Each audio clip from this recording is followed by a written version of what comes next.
श्री स्वामी समर्थ 10 जुलै 2025 पासून सुरू होतोय अतिशय पवित्र मानला जाणारा असा चातुर्मास। चातुर्मासाचे वैशिष्ट्य काय आहे तर भगवंताची सेवा करण्याचे, भगवंताची कृपा आशीर्वाद प्राप्त करून घेण्याचे, भगवंताचे व्रताचरण त्यांची सेवा करण्याचा अतिशय प्रभावी पुण्यकाळ म्हणजे चातुर्मास असं म्हणतात। या 4 महिन्याच्या काळामध्ये केलेली सेवा ही कधीही निष्फळ ठरत नाही। हिंदू धर्म संस्कृतीमध्ये चातुर्मास लागला की प्रत्येकजण काही ना काही नेम करत असतात, काहीतरी व्रत करत असतात। तर या चातुर्मासामध्ये अशी कोणती प्रभावी सेवा आहे जी अगदी कमी वेळेत आपल्याकडून होईल? तसेच प्रभावी 25 व्रत किंवा हे चातुर्मासाचं पुण्य आपल्या पदरी कसं पाडून घ्यायचं, तर त्याच्यासाठी मी तुम्हाला अगदी छोटे छोटे व्रत सांगणार आहे। तर ही आपण माहिती आजच्या व्हिडिओच्या माध्यमातून जाणून घेणार आहोत। तर हा व्हिडिओ त्यांच्यासाठी तुम्ही शेवटपर्यंत नक्की बघा की काय छोटे छोटे व्रत तुम्हाला या चातुर्मासामध्ये आचरायचे आहेत आणि आपल्याला कसं पुण्य प्राप्त करून घ्यायचं आहे। सुरुवातीला बघा की खूप मोठं उद्दिष्ट किंवा खूप व्रत नियम आपण करून ठेवायचे नाहीत। आपल्या वेळेनुसार व्रत निवडायचं आहे। बघा, सुरुवातीला कोणतेही व्रत करत असतो आणि मग पुढे हळूहळू नियम म्हणजे जे नियमनुसार व्रत केलेले आहेत त्याच्या पूर्ततेसाठी आपल्याला काय करायला लागतो, वेळ द्यायला लागतो आणि सातत्य ठेवायला लागतं। ते हळूहळू आपल्याकडून कमी होतं आणि मग आपण ते सोडून देतो आणि मग एक प्रकारचं अपयश आपल्याला येतं आणि त्याच्यातलं आपल्याला अंतःकरणामध्ये एक प्रकारची नाराजी किंवा दुःख आपल्याला होत असतं की अरे, आपण संकल्प केला पण आपण पूर्ण करू शकलो नाही। म्हणून काय करायचं की संकल्प करताना अगदी छोटासा संकल्प करायचा, ज्याला की आपल्याला 2 किंवा 3 मिनटं लागतील। दिवसभरातले आपल्याला 2-3 मिनटं द्यायला पाहिजे। जितका छोटा संकल्प कराल तितका तो तुम्ही सातत्याने पूर्ण कराल। वेळ कमी लागतो आहे, मग नित्यनियमाने आपण तो पूर्ण करू शकतो। म्हणून छोट्या छोट्या संकल्पपूर्तीचा आनंद आपल्याला घ्यायचा आहे। मग या चातुर्मासाच्या कालावधीमध्ये सुद्धा आपल्याला छोटे छोटे 3 मुद्दे आचरणात आणायचे आहेत।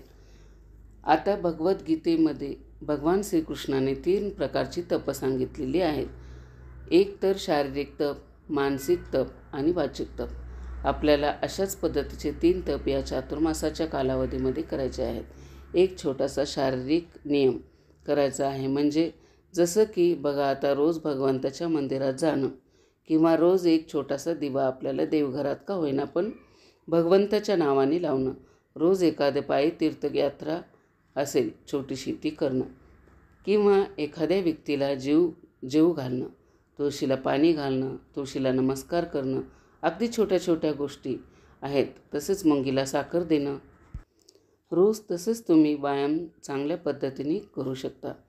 किती छोटे छोटे उपाय आहेत, यातला कोणताही एक नियम आपण करू शकतो जेणेकरून आपल्याकडून हे शारीरिक तप होऊ शकतं। या चातुर्मासाच्या कालावधीमध्ये होऊ शकतं किंवा त्याच्यापेक्षा आणखीन कुठलेही तुम्ही वेगळे छोटेसे तप करू शकता की रोज पक्ष्यांना पाणी ठेवणं किंवा इतर छोटे छोटे, अगदी ज्यासाठी की खूप आपल्याला असा खूप वेळ घालवायचा नाही आहे आणि म्हणजे जेणेकरून ते आपलं व्रत खंडित होणार नाही, अशा पद्धतीचा छोटासा नियम आपल्याला करायचा आहे। आता दुसरी महत्त्वाची गोष्ट येते मानसिक किंवा वाचिक तप करायचं आहे। आता या वाचिक तपामध्ये काय करायचं? वाचिक तप म्हणजे काय की वाचन केलं जातं किंवा एखादा अभ्यासाने केलं जातं। रोज बोलताना छान वाक्य आपण बोलायचे आहेत। आपल्या मुखातून कोणाला त्रास होईल, दुःख होईल, क्लेश होईल किंवा असं वाक्य चातुर्मासाच्या काळात आपल्याला काढायचं नाही, म्हणजे दुसऱ्यांना आनंद होईल असं काहीतरी आपण करायचं आहे। आता हे सगळं करता करता आपल्याला म्हणजे आपण काय करायचं आहे, एक छोटंसं व्रत त्याच्यातलं घ्यायचं आहे।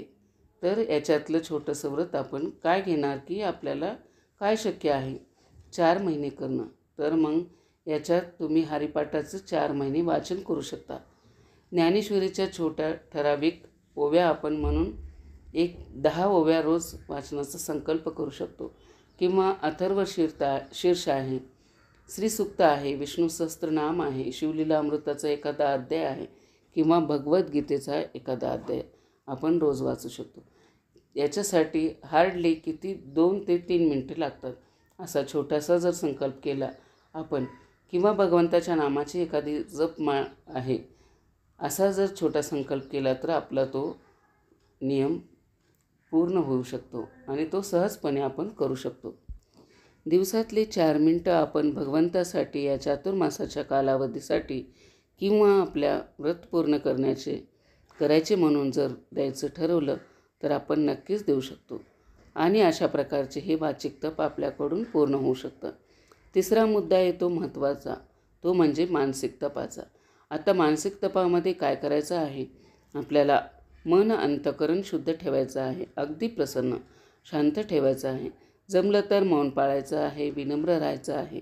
अशा पद्धतीने आपल्याला हे मानस तप करायचं आहे. पण समजा आता आपण ठरवले की या चातुर्मासाच्या काळात कुणावरती चिडचिड करायची नाही, कुणाला रागवायचं नाही, कुणाला दुखवायचं नाही.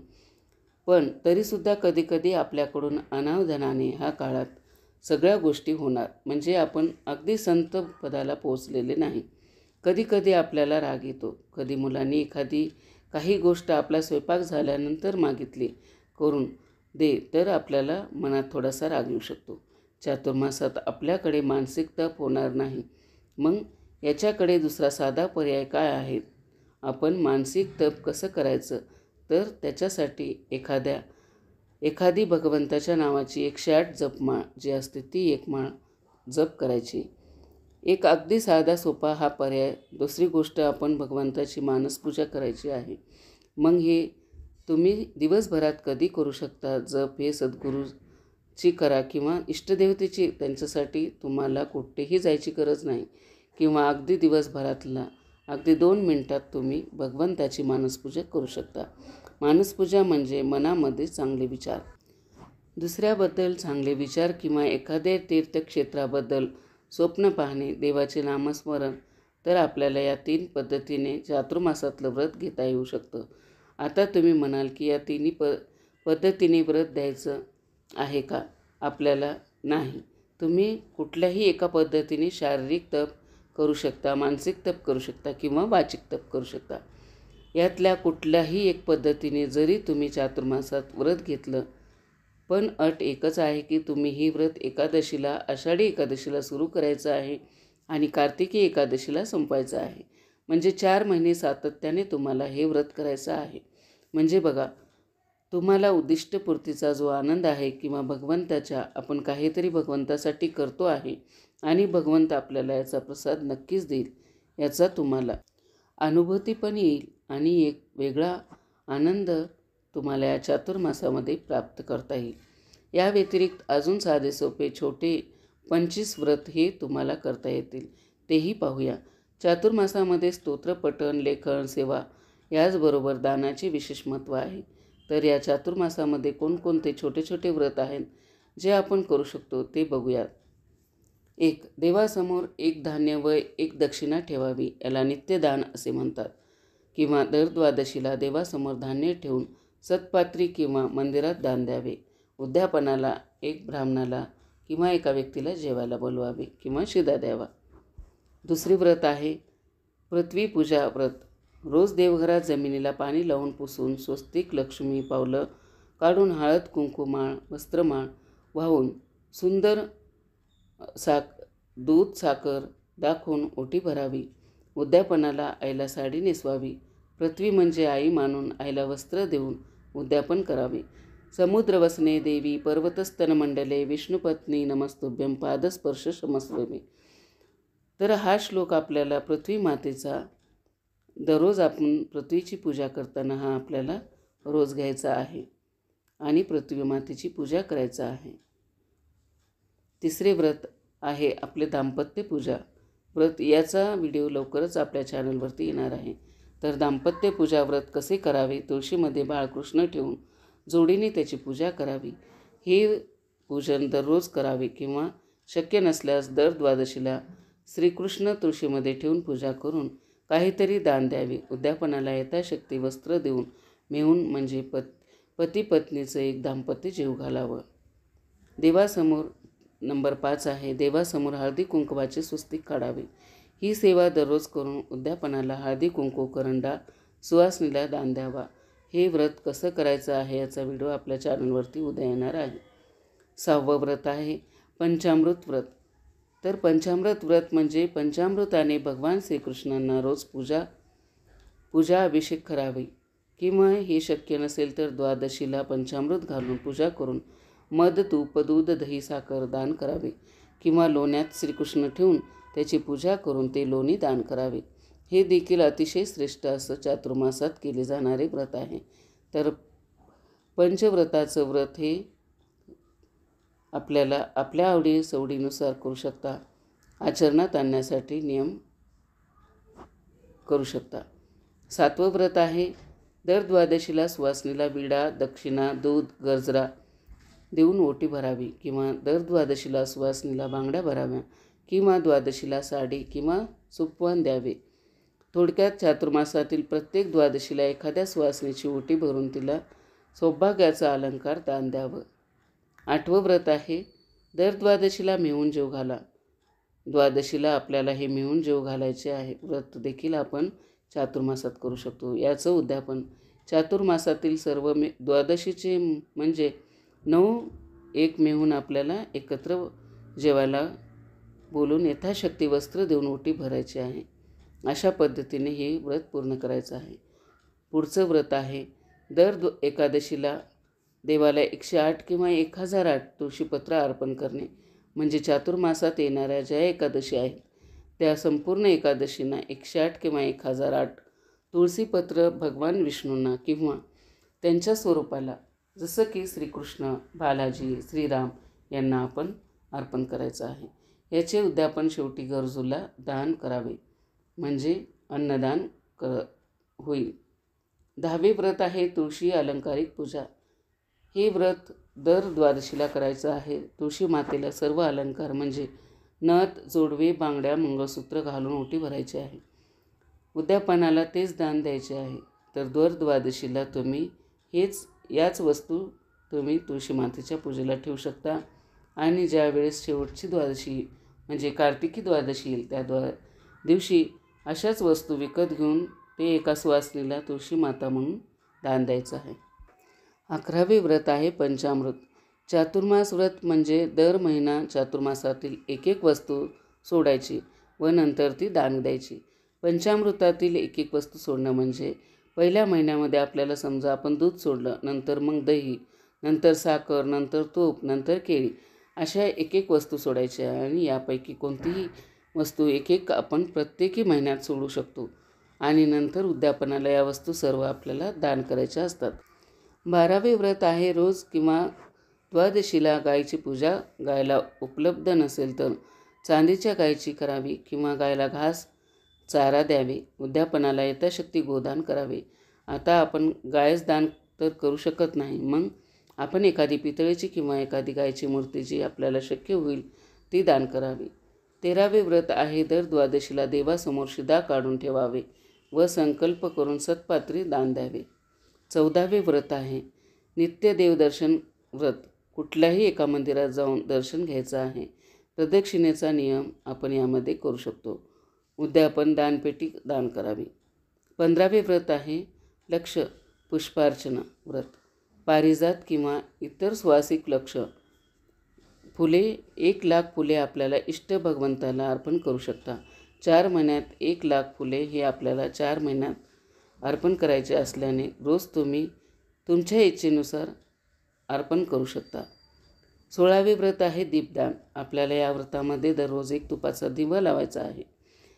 हा दिवा आपल्याला आपल्या घराजवळ घरातल्या देवघरात लावायचा आहे. दर द्वादशीला दिवा लावून दीपदान किंवा समयदान करणे किंवा मंदिरात तेल दान करणे. यामध्ये आपण दररोज एक कणकेचा दिवा आपल्या घरामध्ये सुद्धा लावू शकता. आणि एकादशी आल्यानंतर जी द्वादशी येते त्यामध्ये आपण छोटासा एक दिवा एखाद्या व्यक्तीला दान करू शकतो. 17वं व्रत आहे दररोज तुळशीला प्रदक्षिणा. यामध्ये 11, 21 किंवा 108 प्रदक्षिणा आपण घालू शकतो. चातुर्मासामध्ये तुळशी पूजेला विष्णू पूजेला अतिशय महत्त्व आहे. त्यामुळे यातील एखादे व्रत करण्याला काहीच हरकत नाही. अतिशय श्रेष्ठ आणि त्वरित फलदायी असे व्रत हे आहे. उद्यापनाला सुवासिनीला ओटी भरून सौभाग्य अलंकार द्यावे. 18वे व्रत आहे तुळशी पूजा.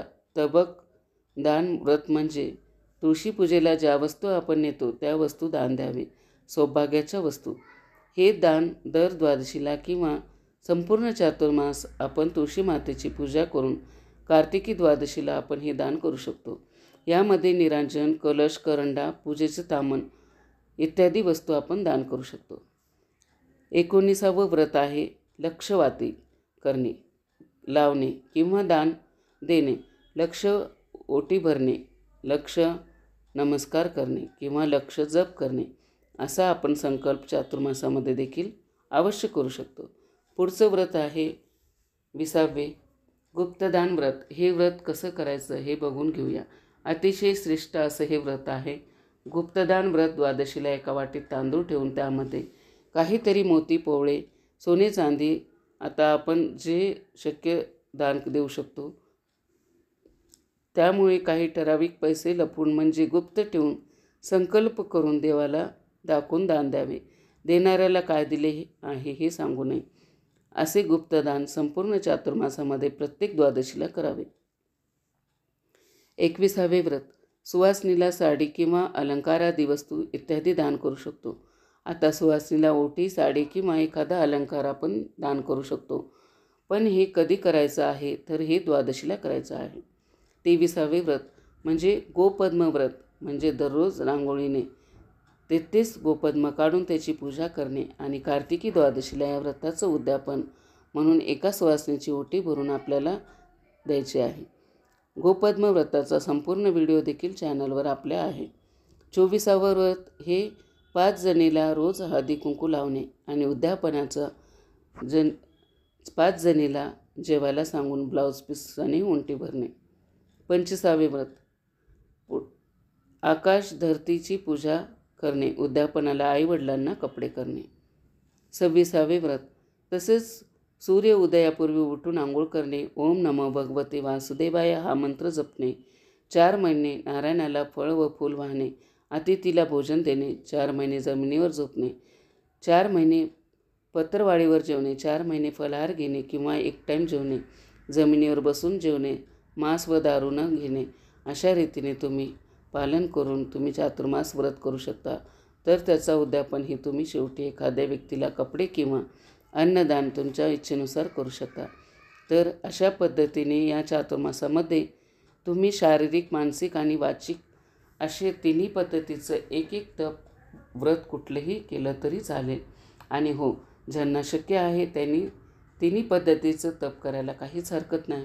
ज्यांना शक्य आहे ते रोज अशा कुठल्याही 2-3 पद्धतीचं जरी व्रत तुम्ही आचरण केलं तरी चालतं. अतिशय हा चातुर्मासाचा पुण्य प्राप्त होईल. तर मैत्रिणींनो, खास तुमच्यासाठी म्हणून मी या 2-3 गोष्टी आहेत तर त्या गोष्टी तुम्ही अंमलात आणा. अर्थातच सगळ्या सांसारिक जबाबदाऱ्या पार पाडून कुणालाही दुःख क्लेश न देता घर बसल्या आपापल्या या सगळ्या गोष्टी करायच्या आहेत. तर मैत्रिणींनो, कसा वाटला तुम्हाला आजचा व्हिडिओ नक्की कमेंट करून सांगा. चॅनलवरती जर नवीन असेल तर चॅनलला सबस्क्राईब करा. शेवटपर्यंत माझा व्हिडिओ ऐकला त्याबद्दल आपले मनापासून आभार. श्री स्वामी समर्थ.